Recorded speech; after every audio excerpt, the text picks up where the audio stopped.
that in the last year, I turned 50. I decided to leave my personal situation, my marriage of 20 years, to also walk away from what had really been my dream job and to embark on an adventure that was all about me. So it's quite scary when you don't have anything else to kind of blame or guard on it, and to be sat with a blank sheet of paper in front of you for every aspect of your life is terrifying. Was it courageous or was it madness? I don't know.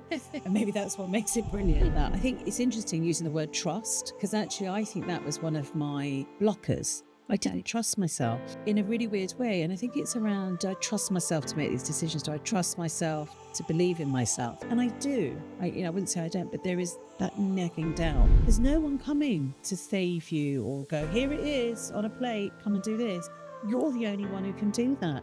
And it sounds really silly and so bloody obvious. I didn't do that. Allow yourself to put yourself first. Allow yourself the freedom of choice and to not fear what comes next. I don't want 55-year-old Nishma to look back and go, you let me down.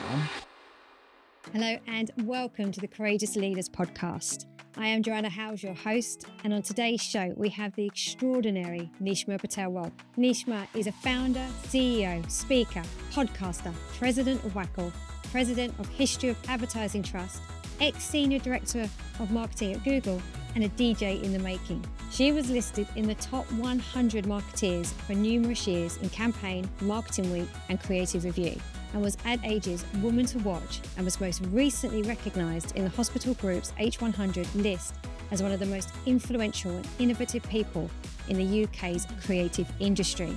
Now, in today's show, we cover so much, but some of the key things is knowing the choice you have with your time, knowing when is it time to walk away, the courage to take off the mask, and taking on board and recognising that no one is coming. So stay tuned. Nishma, welcome to the show. It's amazing to have you here. Thank you. Oh, thank you, Jo. It's been an absolute pleasure to be here. Okay. Really excited about this conversation. And I'm so excited because your outfit is incredible. And all I want to do is go shopping after this. We can go shopping. Oh my gosh. Okay, that's it. Booked. Done. Where I like to start with this podcast is I'd love to know, what's a courageous moment you've had in your life so far? Well, I can reflect on my life and think of, perhaps I'd think of them now as courageous. Maybe at the time I didn't.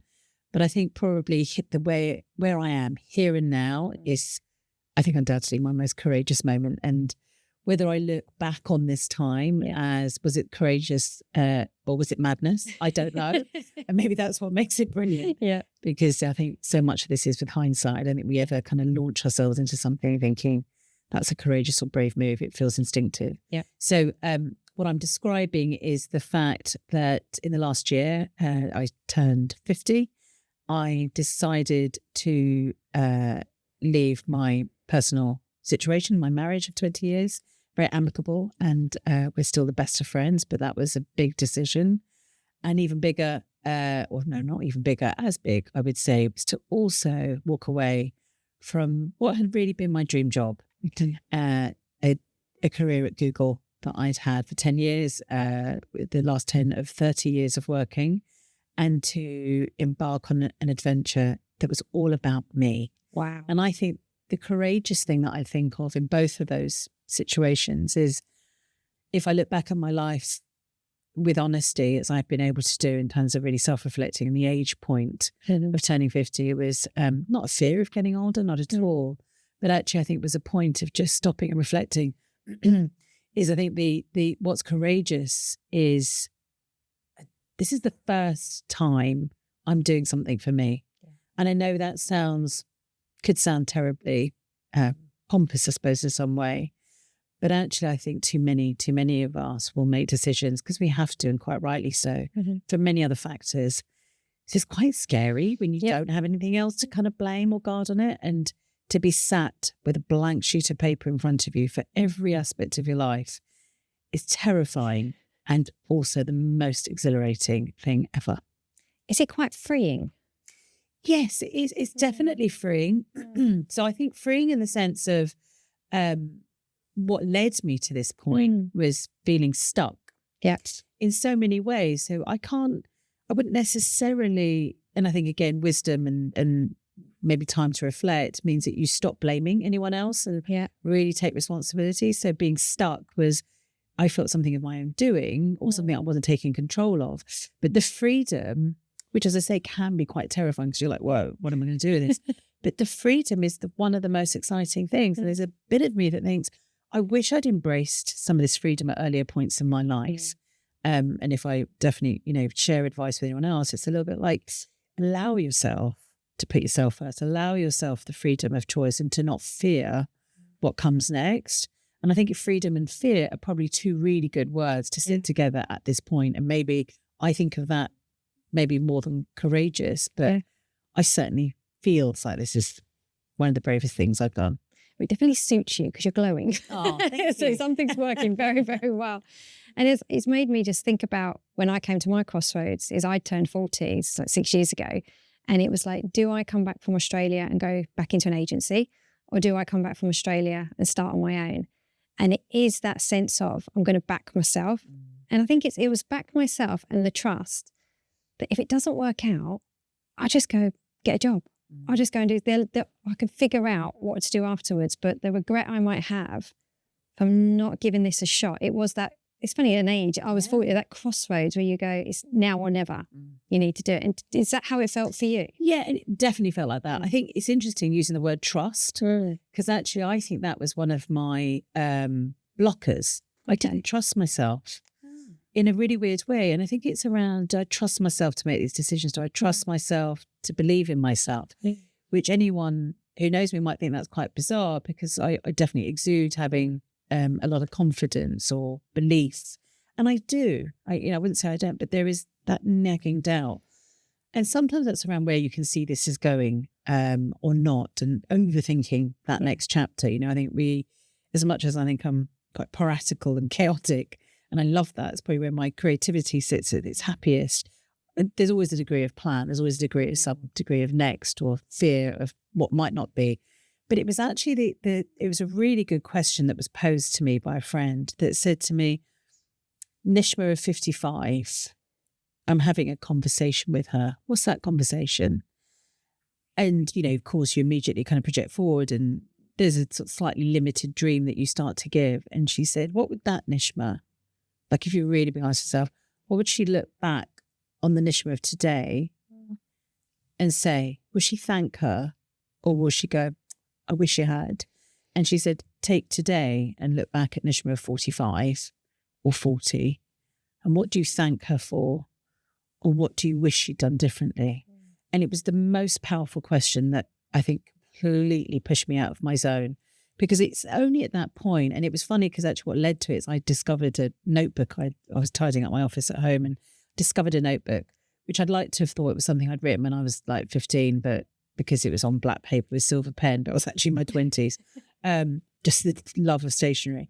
And I found this little notebook and in there I had written, before anyone even knew about manifesting, I had written this kind of wish to myself of, Nishma of the future. And I'd written a kind of personal one and I'd written a career one. And the personal one had all the things you do when you're in your early 20s. And it was quite frivolous. And it was like, but there were things like I want to travel to Milan or New York. I wanted a nice car. I wanted to have security, but also some of the fun things, which is also a great reminder because I probably bitched and moaned about getting on a plane to go places. And there was a time that was an absolute dream and a wish. And on the career front, I had these stretchy goals of which I had achieved so many. And there was some that I hadn't. And it was that plus that question that made me stop and go, I have progressed. I've achieved so much because I allowed myself to dream and believe. So when did I stop doing that? And how do I get past it? Because actually, I don't want 55-year-old Nishma to look back and go, you let me down. And I wanted that to be a thing that I would look back and go, thank you for doing that. And I think age is a reality. And I think it doesn't matter which stage. I think that the wonderful thing we have now is that we are the first generation of women, certainly of my age, the numbers that we are to experience what we're experiencing. So we're pioneers in some way of charting our life and careers. But there is a sense of going, I'm only going to work for so long. I'm going to have a health life rather than a lifespan. And what do I want to do with it? And I think the urgency of reading little Nishma, 20-year-old Nishma's dreams, thinking about where I was, was that sense of urgency to go, I need to do this if I'm going to honour what I, really believed and wanted to do. So beautiful. Very, very powerful. And I know anyone listening to this is now, I recommend doing that exercise. It's hard because it forces you. And I think the other great piece of advice I actually had from Julia Leckie, who's a friend I know we both know. And she said to me, write a career bucket list. And at the time I was like, I probably had a bucket list for everything else. I know where I want to travel, things I want to do. It really stopped me in my tracks. And having read the thing that I'd written in my 20s, having really started to examine what I was stuck and frustrated about, and not allowing yourself to just look at the almost kind of visceral reactions you have things, but actually going a bit deeper and writing that bucket list is really, that started to kind of give not just a release from where I was, but it started to give it direction. Yeah. And I think as much as there isn't a plan, there is a plan. And that's that kind of subconscious behavior that we have. These tools I wish I'd discovered earlier in my life, all these questions. And it's funny, I think it was meeting someone recently, a friend of mine, who I had described in the way that I often do with things, with my kind of joyful way of going, when I stopped working, I left my job and I had a little period of time in the garden, and I went off on holiday, my first time on my own earlier this year. And it was the greatest thing I'd done. And again, it was the first kind of real gift to myself, not just a nice holiday, but the gift of time and release and no expectation. And I sat on a beach and I was reading, I was doing AI training courses like you do while everyone's drinking tequila, and I was loving it. And I said to her, it was the first time, well, not even the first time, because I'd never thought about it before, but I felt like my brain was sprouting little shoots. Like I literally physically felt like there were things growing out of my brain. And I was saying it was amazing because all of a sudden the creativity and the thinking and the happiness, the glow, you could spend a fortune on bloody creams and things, but actually there's nothing greater than a degree of peace and happiness inside you. And when I was explaining to her, telling her the story, with, evangelizing and advocating to everyone that they should go on holiday on their own for a period of time just to disconnect and be on your own. And she said to me, no, that's a physical thing. That's a biological thing that happens. Your brain literally comes back to life. So whether it's burnout, the stress, the pressures, we actually stop ourselves thinking about it. So I don't give myself a hard time that I'd not thought about these things before. I just physically actually couldn't. And I'm sure there's someone way more smarter and who has the medical knowledge around this can describe it properly, but I can describe it only for the feeling that I had. And that's why I now appreciate when people say you need to take that time out. You need to, meditating a little bit each day is probably not enough. Disconnecting, even if it's just for 2 days, and just being with yourself and enjoying the silence and enjoying, the blank sheet of paper is actually probably medically great for you. But it's actually probably the greatest gift you can give yourself to propel yourself forward. It's absolutely vital. And I did, I went on a retreat in Australia on my own for a week. I've done 2 of them now. And also I wasn't completely on my own. There was other people there, but I didn't know them. So just to have fresh conversation. And you're right, there's a lovely way your brain's back. My brain has changed so much over the 6 years. And where my brain used to so focus on all the things I couldn't do, it's now such a cheerleader of, you can do that. You can go and do that, because I've taught my brain that these things are possible now. Whereas old Joe, say stressed or overwhelmed, was like, I can't do that, can't do this, I'm not good enough, I'm not smart enough. But yeah, that shift, and that's why I think I got the word freeing from. So often now I'm like, I can breathe. Yeah. I can take a breath and I can manage this thing going on in my head. Yeah, and you realise, God, I haven't actually been breathing. It's not only I've not had lunch or a wee all day, I haven't actually been breathing. I also think that bit about training your brain. So I remember, and we've discussed this before, but I remember reading Steve Peters. I didn't read it, I read bits of it 20 odd years ago. And never really had an appreciation of it, but just like, it's quite clever. I didn't absorb it. And then rediscovered it again recently, and I think he's got a new book out as well. It's kind of like a continuation. But to your point, when I stopped to think about this, and I've been thinking about it a lot more, is what was happening to me and to so many of us is it's a little bit like how we criticize algorithms. I was training my brain and my algorithm, which then self-feeds into this overworked, rushing around. I sort of do some of those things, but in a very different way. But, the sense of stress and pressure and a lot of this self-created, as well as the external factors around achievement or, making brave decision, being a good leader, being a good mum, being a good wife, being all these things that you're trying to do, actually feed this algorithm of negativity. So my brain was telling me these terrible things all the time, and it actually just got worse, like algorithms do, because they learn that's your behavior. So I would respond to things in a way that I never would respond. You know, it's like you become a person that was disconnected from the younger me because I learned all these things. And then realizing the power of starting to teach it something different.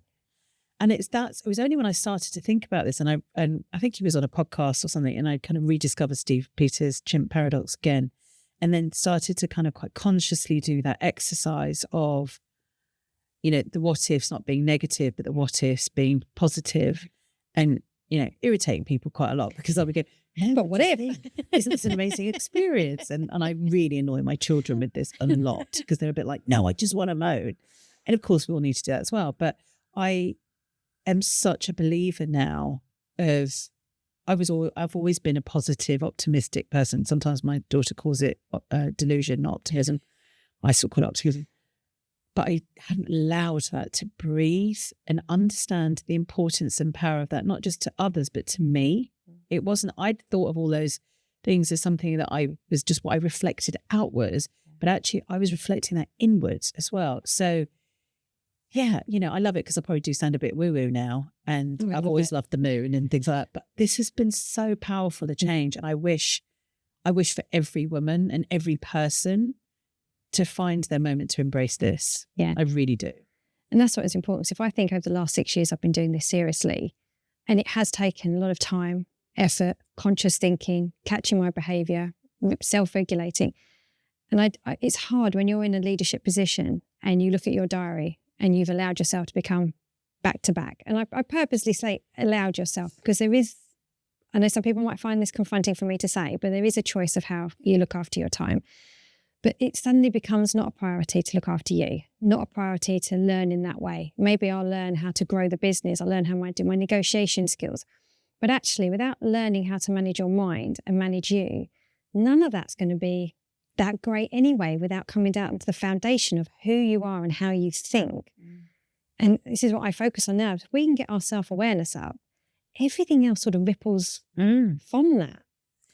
I always used to hate everybody who used to say to me, and they would say it to me a lot, you know, just take control of your diary. And it used to really irritate me. And, you know, the signs are there.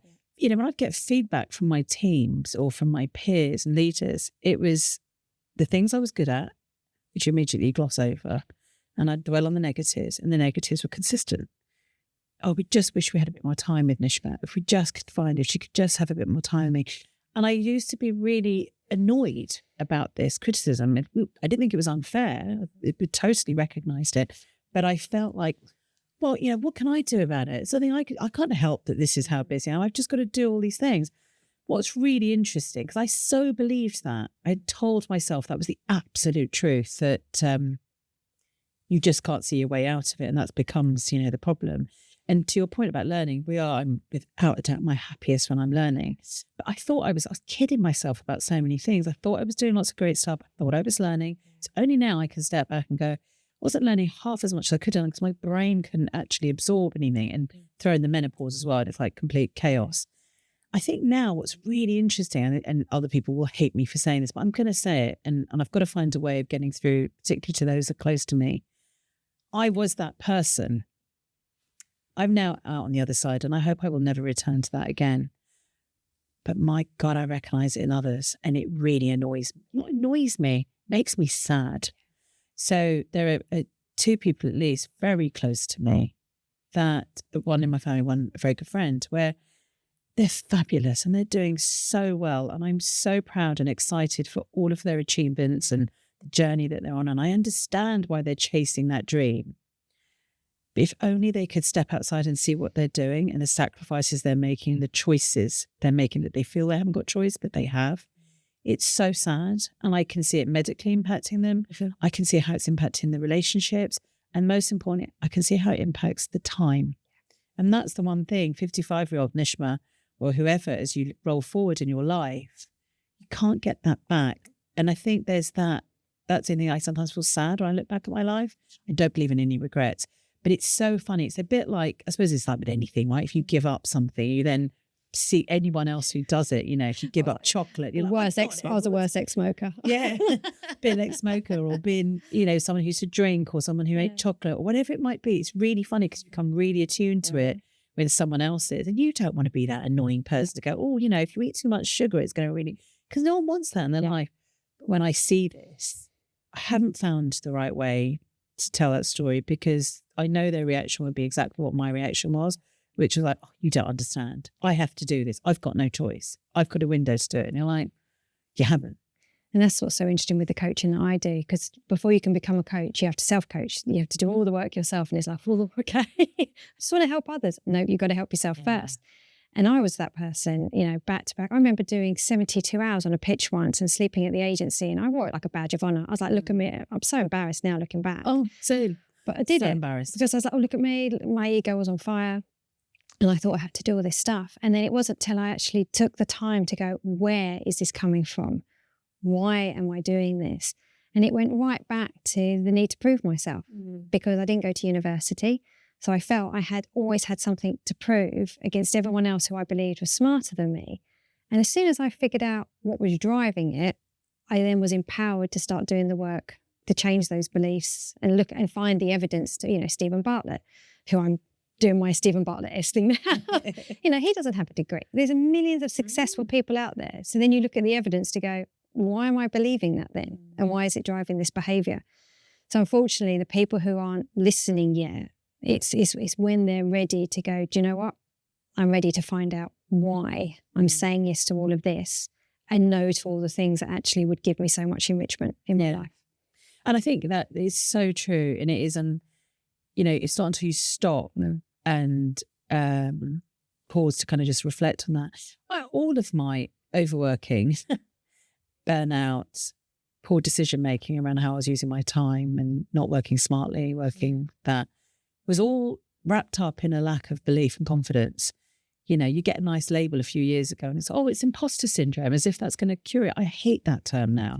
I really hate that term because I'm annoyed that I was made to feel like it was all about me. But actually, it was about me without a doubt, but it was about the environments I was in. And so that idea of just not feeling good enough and always having to prove something. And now I look back and go, actually, most of the time I was proving it to myself. I wasn't necessarily proving it to anyone else. I couldn't stop and pause and celebrate enough. Or, I learned some really good tricks. I have a yay me folder, which is one of my favorite things, which I learned and picked up from someone very wise who said, great way to counter your imposter syndrome is have a yay me folder. So you start to listen and appreciate the feedback you get that's positive. So when you're having a bit of a low moment, you return to your yay me folder and it's like emails or messages you get. And you keep them all in one place and you can go back and read them and it's really enriches your soul to go, yeah, I can do this. Absolutely.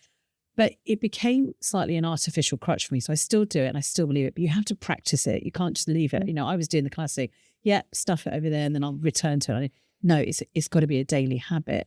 And I think that lack of confidence and the lack of belief is, I think, so prevalent in all leaders, more so than actually anybody else, because they mask it, you hide it, and you have to. In some respects, that's, there's such a high level of expectation on a leader.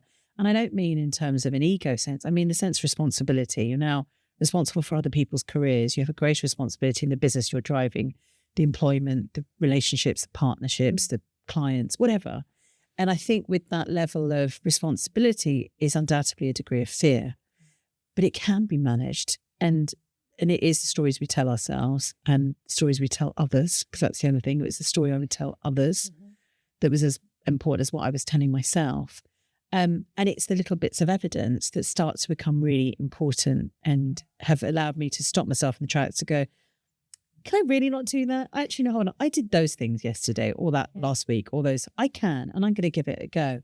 And it's been really alien to me to do it, but so incredibly impactful.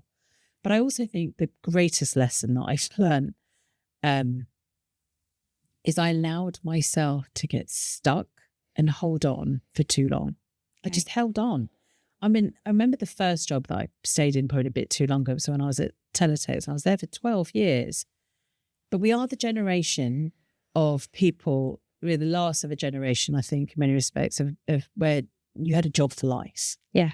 So you went into it, imagine that, well, first of all, how much pressure, because like, how do you know what you want to do? I fell into everything, often through need rather than anything else. I wanted to be a marketeer, couldn't quite get in there, ended up in sales, but wanted to be on TV, but ended up being on a tech service that sits on the TV. It's like really kind of adjacent random stuff, but I followed and enjoyed and had an amazing time and learnt loads. But that the reality is because of fear or a lack of confidence, I wouldn't allow myself to move on, even though I knew I was ready to move on. Right. So then you run the risk, it's that kind of sigmoid curve, isn't it? You're going to do really well, and then you're probably not learning quite as much, and you're putting more pressure on yourself, and then you start getting a bit annoyed and frustrated, and then you don't like it, and you're sliding way down the quietly curve. Quitting, isn't it? That kind Quite quitting, but noisily in your head. Yeah. And really what I should have done is, at the point where I started to feel it, I should have pivoted and I should have had the bravery to go and do something new. And I remember at the time having some really interesting job opportunities, because I probably was riding at a crest of a wave of success and progress and impact and, the optimism of what I could do next. But those job offers, one, that they weren't great. I was scared to go off and do it. But what if I can't? What if it's just here and I've created this full sense of security, of success, and it's not something I can replicate? So I didn't move when I should have done. I left it too long. Essentially, nothing ever works that badly. You just know yourself. I would have moved on. So having learned that first lesson, I promised myself I'd apply it again. And you just don't. So I'm like, why did I do that again? And now when I love it, I was talking to some people yesterday, I love it when certainly younger generations have the freedom to think they can move. And I actually keep saying to them, move. It's really, do your time. Be really honest about you are a contractor of temporary nature, depending on however long you decide that to be. And your contract is determined on what you can impact, you can deliver, and what you can learn. And once you've hit the end of that road, it's not your employer's fault if they can't meet those dreams and goals and ambitions, but it's your responsibility. So my favourite line is always, there is no one coming. And it took me a long time to realise that. There's no one coming to save you or go, here it is on a plate, come and do this. You're the only one who can do that. And it sounds really silly and so bloody obvious, but I didn't do that.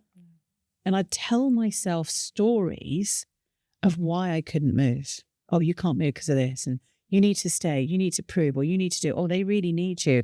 It's amazing what we tell ourselves, a whole series of little lies that you tell yourself to not. And now I think even embarking into my new adventure of starting my own business, and I do get stuck and I'm scared and I'm not sure and I don't have a clue quite a lot of the time. But I don't mind twisting. Funny enough, it's the expectation on us. So to your point, it's the, I really am kind of pushing against this a lot at the moment. And I really hope I can be one of many that redesign the world in this way. I hate the fact that we were given 2 or 3 things to choose from as a route of life. Oh, yeah. Go to university, to your point. Well, I didn't. Oh, shit, what happens? You're going to start working. If you're a woman, you're going to get married, you're going to have children, and then you might have to give up a bit and you come back and do something, or you're going to stay in one company for ages and you've got to progress in this really. And why? Like, who said? Yeah. And so when you start, and I've probably always been pushing against that, whether it was from a little girl being told, being of South Asian and suffering quite a lot of racism and abuse when I was younger, but that sense of, well, you can't do that because people like you don't do that, or no one's done that, and I'd rail against it and I've always done that. But it's that, I think my natural rebellious nature and state means that why? Who says I have to follow that route? And I love the idea, and I love meeting so many different people, and my natural curiosities. Everyone should chart their own path. So when someone says, I feel I should, I'm like, no should. It's like an alarm bell goes on. So when I left my job and decided to embark on this career of creating my own thing, which is really following a personal passion of the impact I want to have and the legacy I want to have, as I move into my later life, was people would go, well, what is it? And you're expected to have the elevator pitch nailed, and it's one single thing. And I'm like, I don't know, I'm still figuring it out. And it's this, and this. And I can see them sometimes thinking, she's confused, she doesn't know. And I feel like saying, no, I'm not. I'm doing the thing that I wish I'd always done. which is I'm learning to twist and shape and move with the reality that opportunity and things, they come clearer, and wedding ourselves to one route is painful. Yeah. And I'm happy to live in a fluid and ambiguous state. And of course, that means I make plans and strategies. Of course I do. But I give myself the freedom and kindness to go, if that doesn't, there's this over here and there's this over here. And actually, this is a better idea than that one. Let's move over. And that's not me being flaky in any way. It's actually appreciating what I've learned about life and people. Yeah. And to support that, anyone just loving everything you're saying here, I'm just in awe. Adam Grant's Think Again book really reinforces what you're saying, because I'm a bit, I'll start something again, that's not quite good enough. No, I want to do this. Let's try this. Let's mix this up. Launch a program. Yeah, not enjoying that one as much. And I would drive my business manager mad. Oh, can we just pick one thing and stick to it? I'm like, is there something wrong with me that I want to just keep testing and learning and trying and seeing? And I read Adam Grant's book, and he just really acknowledges what we're saying is to keep rethinking is really healthy, to keep trying, to be curious, to stop something it's not working and try it again. That freedom of thought, that freedom of play, where I say we've been brought up so much of do this, stick to it, that's your job title, that you can just do what's on your job description. And I love the fact now more and more people are embracing, I can do a bit of this and a bit of that. Like I'm encouraging my business man, she's got a side hustle. Someone else I'm thinking of working with, you do your side hustles those 2 days, work with me those 3. And that we're trying to break these rules. And I don't think you were there at the event when Harjo was on stage. And he just shared, he's just fantastic. And he shared this brilliant thing of when he was a kid, he didn't wear matching socks. And everyone was like, you've got to wear matching socks. And he's like, right. Who says you have to wear matching socks? I want to wear odd socks. They look cool. And you just saw everyone's eyes in the audience go, yeah, why are we following all these structures? And you can break them. But that's the most liberating thing. Come back to your point of freeing and freedom. It's amazing. You know, you're seen. I've always been seen as a slightly rebellious character, and was probably, a bit of a pain in the arse for some of the people who had to manage me over time. But when you did respectfully break a protocol or something that had nonsense, like why do you have to wear matching socks? To your point, everyone kind of goes, yeah, actually, why do I need to do that? I don't need to do that. And the freedom it gives people. And I look at life as just unlocking a little bit. We're slightly bound. And I hate this idea of stay in your lane. It's like, why? I want to be in the whole garden. I don't want to be just in this patch of the garden. I want to enjoy the whole garden. Flowers are, without getting too kind of weird, but like pollen gets spread everywhere and there's no order to it. I love that. And I think that, hey, I don't know, we might meet in 5 years' time and it was a complete disaster and a mess, but I still loved the journey and experience. But I believe we are the architects, like we're so bloody lucky. We're sitting at a point in time where technology and society and everything is at a stage where we can be the architects of what happens next. But I want to be one of those architects that says, I don't want to follow the rules and I'm not going to set a new set of rules.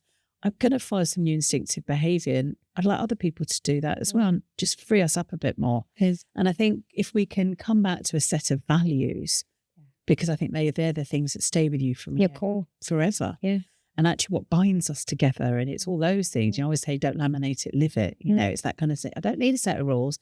I just can live my way of having the values and rules that I have chosen to. And they're not rules, I think them as values. And I think if that is at the heart of everything I do, and I can look through my entire life and I see the consistency of my values, I can see where I'm trying to push into, that is enough for me. And I will attract and continue to attract, I think, people who are part of that energy.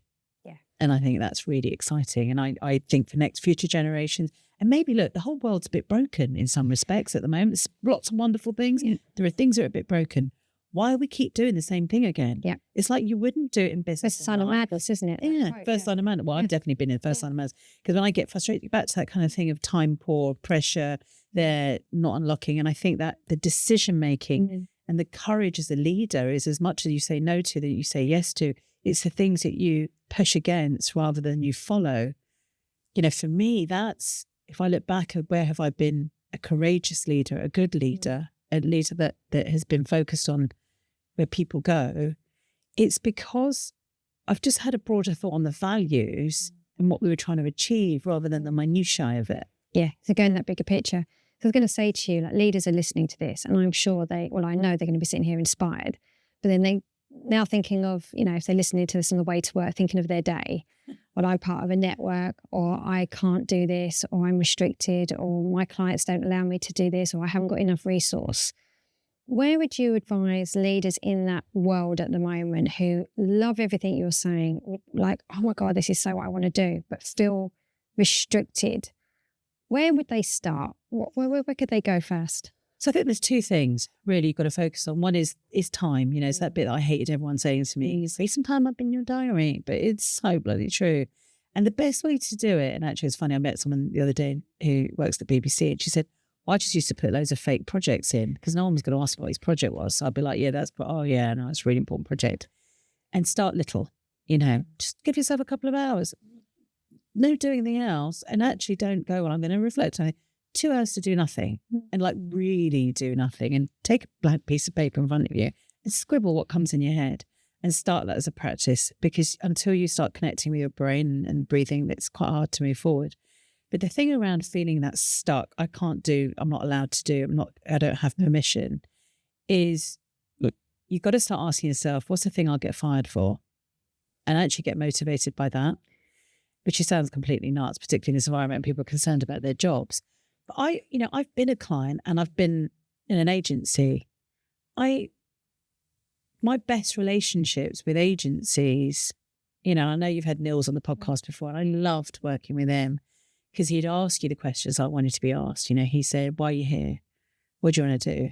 And I would ask it back as well. Why do you want to do this? Yeah. And I think what was interesting about that is you start to get a sense of where's the barrier. And I think if you're in an agency working with a client who feels really restricted about doing is, you've got to help them find where are they prepared to push an edge? What do they really want to, what's the thing that's going to get you fired? It's kind of thing, which sounds scary, but pushes you. I always think you've got to start with the scariest of ideas and then come back, not the smallest ideas, and make them grow. And I think it's also finding the small wins initially before you go for the bigger wins.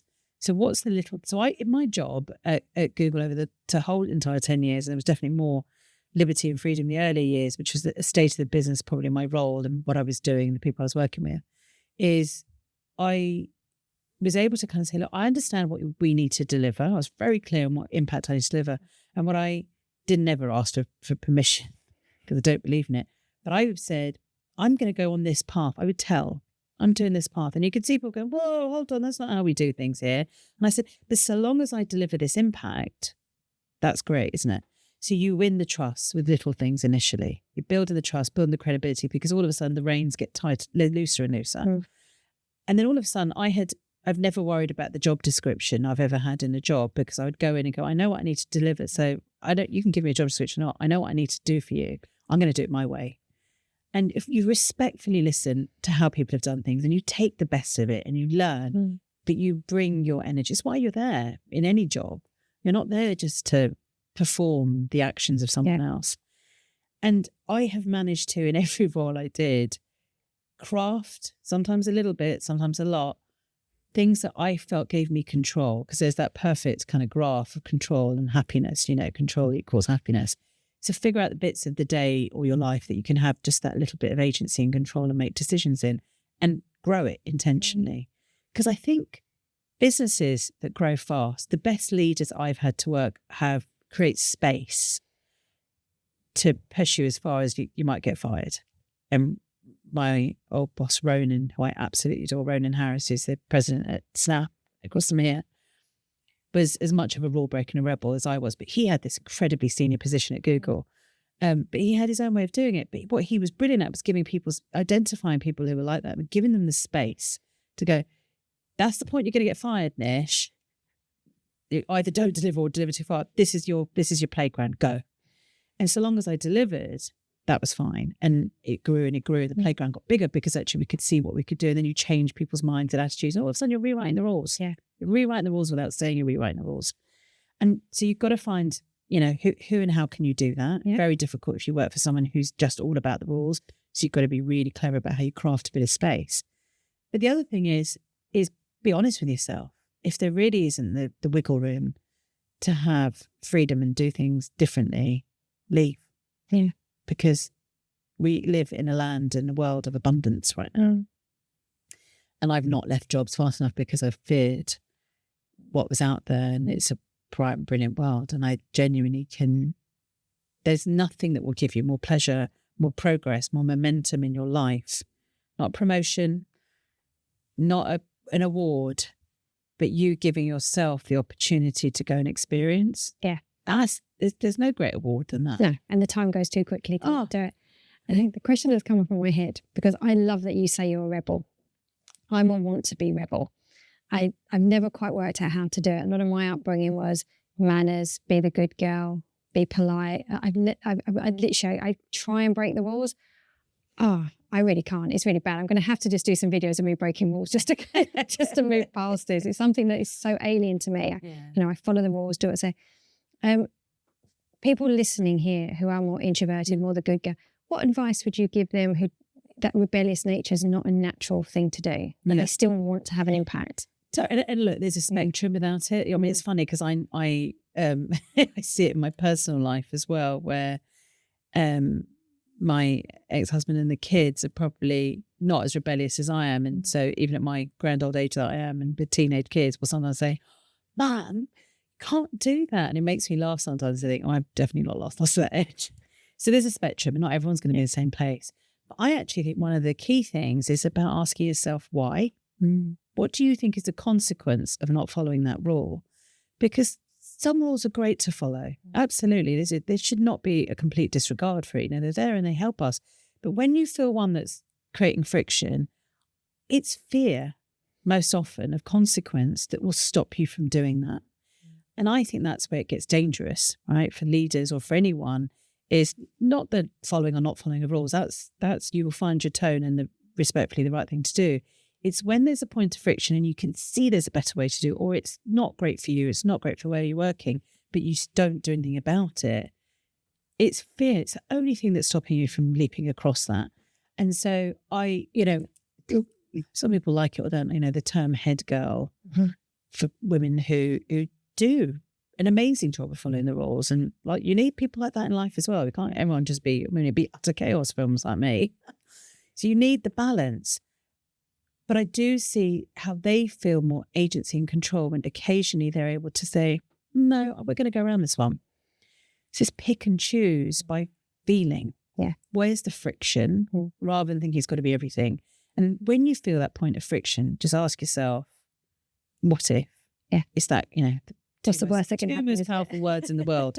What if? Yeah. And give it a go. Yeah. And that's the thing I learned, is how do you move through the fear? Because the fear doesn't go till you do it quite a few times. So keep moving through it versus it being a dead end and you can't go any further. Yeah. You mentioned fear there a lot. And I know when we spoke in the pre-call that when you first let go of the masks and went into vulnerability, are you happy to share that moment for you when you realised how powerful vulnerability was for you? Yeah.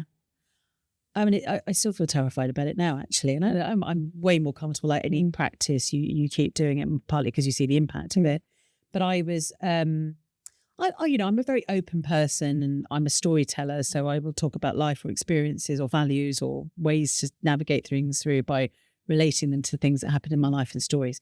But never had I decided to stand on a stage in front of hundreds of people and have it streamed elsewhere with pictures like 4 times the size of me, of my childhood. No one wants to see their childhood pictures on a big screen ever.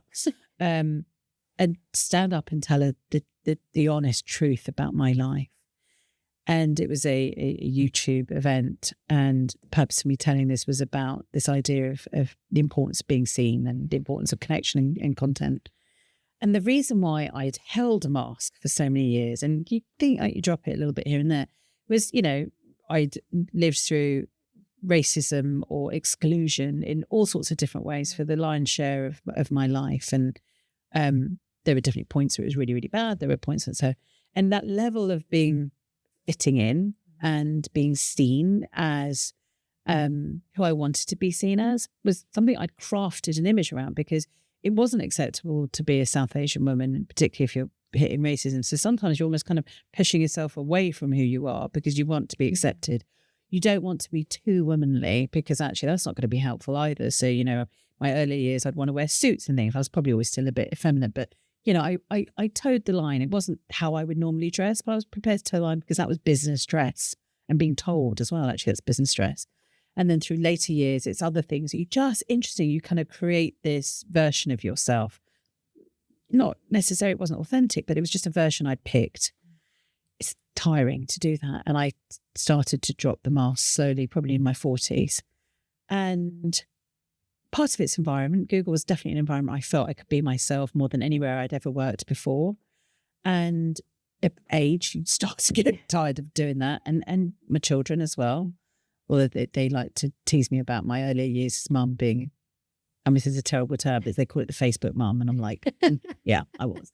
And all of a sudden going, I'm going to wear what I want. I'm going to say what I want. I'm going to tell the truth. So I stood on the stage and I told a story of my childhood, my life, of really, it's like being naked. It's like putting on screen and stage to go, I'm brown. I have faced this. I am a woman. I like sparkly things. I support Spurs, which got those. Don't tell my husband that. Yeah. It was actually probably more like the contentious thing in the set. Or whatever it was. And all of a sudden you are who you are and you want to be judged for who you are. And it's the most terrifying thing in the world, because all of a sudden you haven't got all these little things you can do that will protect you from judgment.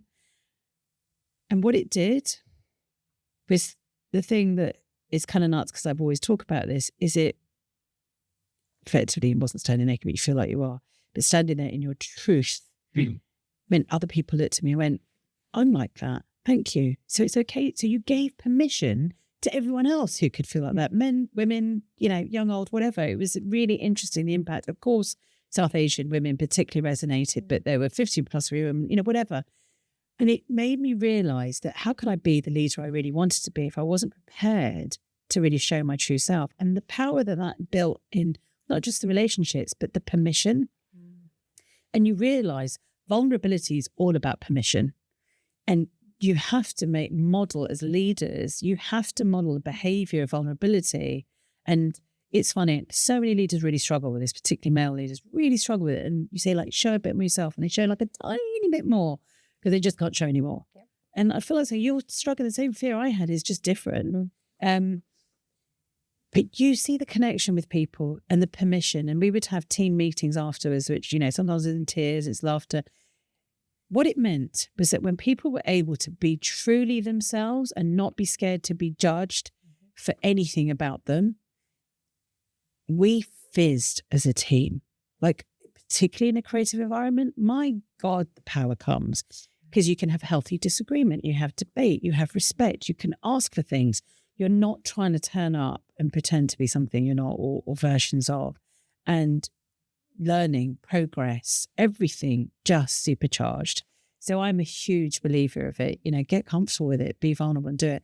And it's for yourself as is it much for someone else. And I still get embarrassed when someone will come up and say, oh, thank you so much. I heard your podcast, or I saw you do this and I totally related to me. I felt like I listened to my story and now that's made me feel like I could do that. I've always had that belief. I was very privileged to be friends with Jamal Edwards. Oh, wow. And Jamal always we became good friends when I'd met him through stuff at YouTube, and he was just the most amazing human being. And he used to just always say, very humble he was, if it's just one person, it's good enough for me. If I've just changed one person's attitude, I've helped one person, good enough for me. And he really, really believed it. He wasn't saying it because it sounded cool. He truly believed it. And he said, every time I meet one person that's the energy to keep going. That's my fire. And I've always believed that. And I can say any leader who's running low on fuel, like who isn't nowadays, you want to fuel up, do that. Yeah. It's the greatest energy power source you'll get. It's not about an ego boost, it's power source. Yeah. Because we all know the psychology tells us, you help someone else, you give someone else, you get so much more from it.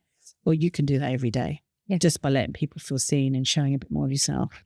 And I think, firstly, thank you for sharing that. And beautiful way of thinking. And it's just I've got so many like emotions coming up just like hearing you. And it's that thing of, I always had to get my mindset to go is, even if I put on something and only one person comes, that one person is everything.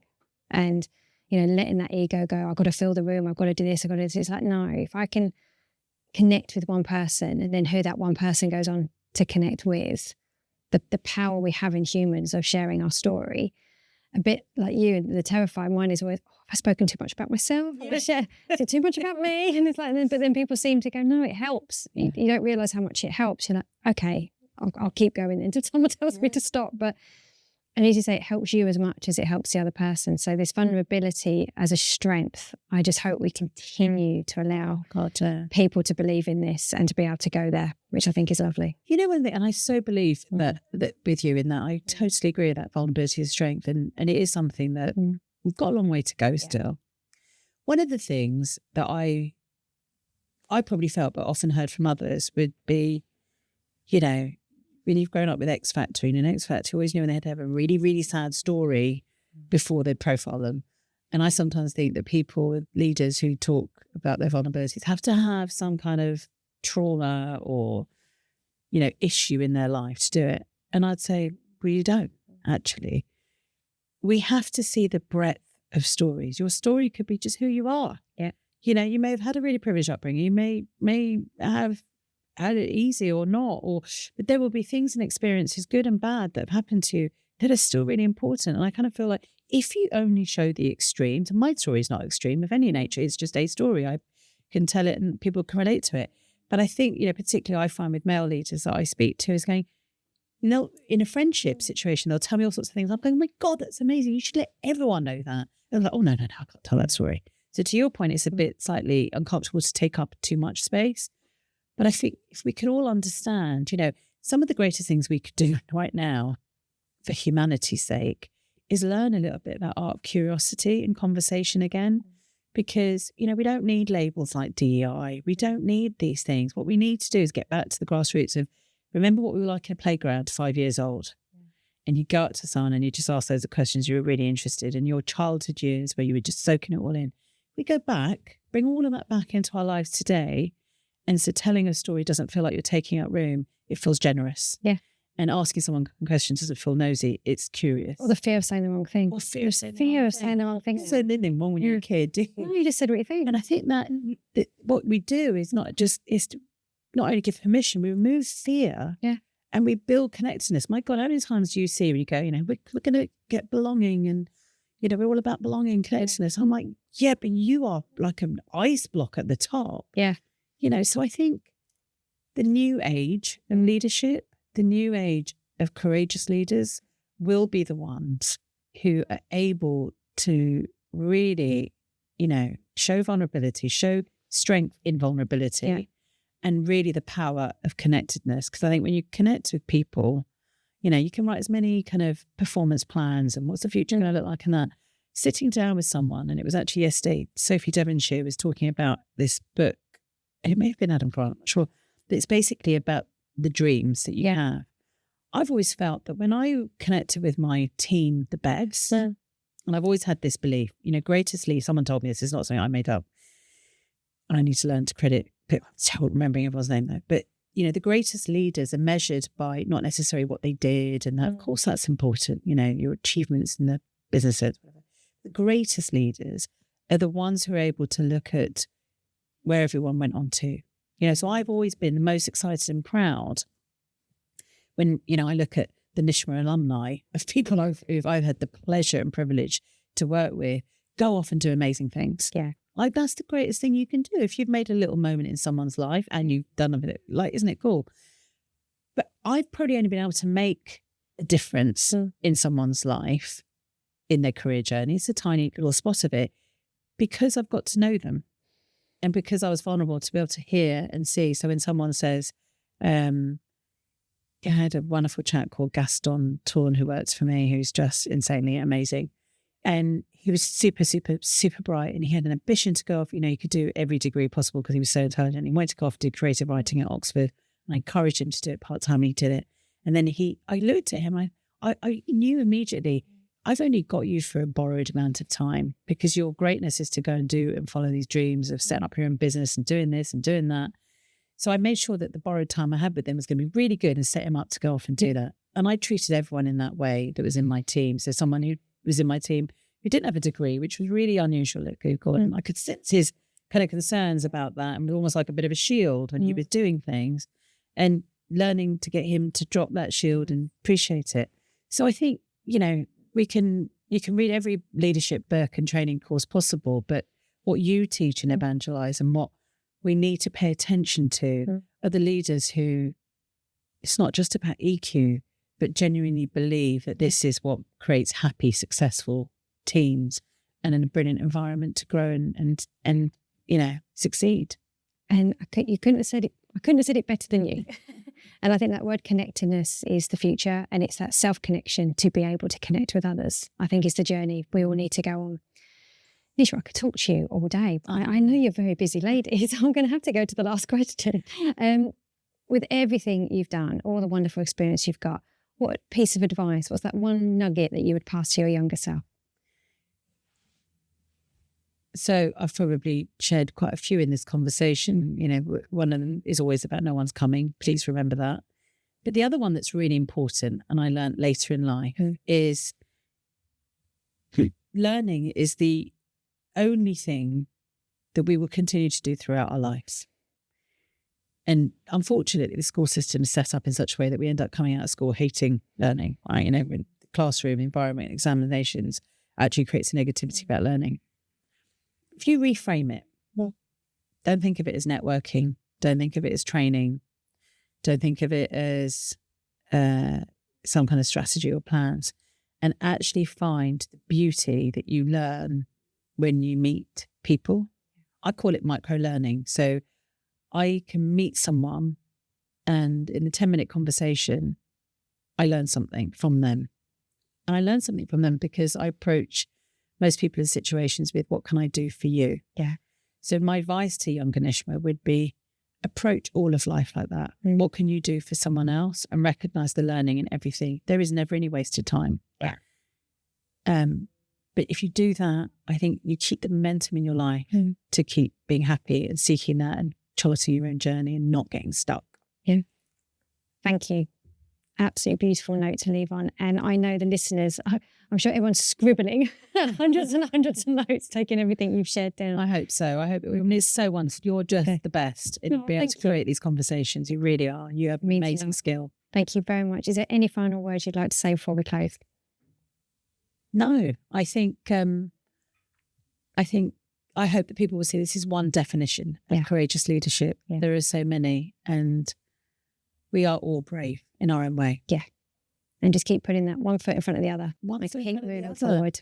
Courageousness is as much as about what you do and what you don't do, and what you say yes to and what you say no to, and all of those things you feel and experience along the way. So almost kind of don't overthink it. Yeah, exactly. Thank you so much. And thank you to everyone for listening. Take care. Thank you. If you've been loving our Courageous Leaders podcast, please can I ask you to subscribe to our YouTube channel. Your support helps keep the quality content coming and reach listeners like you that we can then really, really help. We fund this podcast ourselves, so to have your support means that we can keep delivering week on week. Thank you.